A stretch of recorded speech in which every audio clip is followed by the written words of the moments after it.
بسم اللہ الرحمن الرحیم۔ میرے سب دیکھنے اور سننے والوں کو السلام علیکم۔ اس دعا کے ساتھ آغاز کرنا چاہتا ہوں کہ اللہ تعالیٰ آپ سب کو اپنے فضل و کرم کے سائے میں رکھے اور ہمیشہ تندرستی اور نیکی والی زندگی عطا فرمائے۔ اپنے معاشرے میں جب میں کبھی نظر دوڑاتا ہوں تو اکثر میری نظر سے میرے سامنے سے ایسی باتیں گزرتی ہیں جن کے اندر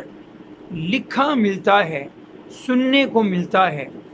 کہ یہ دعا پڑھ لو تو سارے کام ہو جائیں گے، یہ وظیفہ کر لو تو ساری بگڑی بن جائے گی، دولت کے انبار لگانا ہے تو اللہ کا یہ نام اتنی بار اس کے ساتھ درود شریف ملا کر پڑھ لو تو بات بن جائے گی۔ امتحانات میں کامیابی چاہیے تو اس دعا کا، اس آیت کا وظیفہ کر لو تو امتحانات میں کامیابی یقینی۔ کہیں پسند کی شادی چاہیے تو اس کے لیے یہ وظیفہ مجرب ٹھہرے گا۔ کہیں کوئی اپنی مشکل کو دور کرنا ہے تو یہ لو وظیفہ اور اس وظیفے کا ورد کرتے چلے جاؤ تو مشکلات دور بھاگ جائیں گی۔ دیکھنے میں، سننے میں وہ وظائف بہت بھلے لگتے ہیں کہ اللہ کے ناموں پر مشتمل ہوتے ہیں، عربی کے الفاظ پر مشتمل ہوتے ہیں، درود شریف کا اس کے اول و آخر پڑھنے کا ذکر ہوتا ہے، لیکن کیا کروں، بحیثیت مسلمان میں اور آپ محتاج ہیں کہ ہم صرف اس عمل پر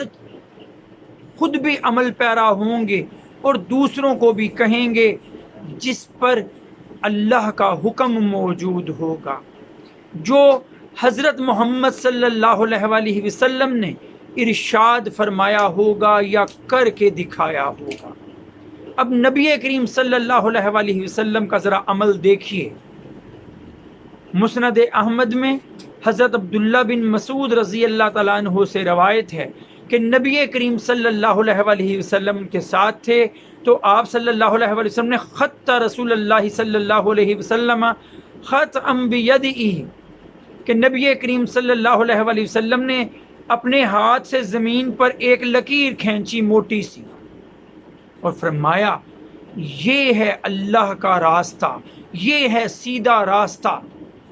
اور پھر اس لکیر کے دائیں بائیں چھوٹی چھوٹی لکیریں لگا دیں اور فرمایا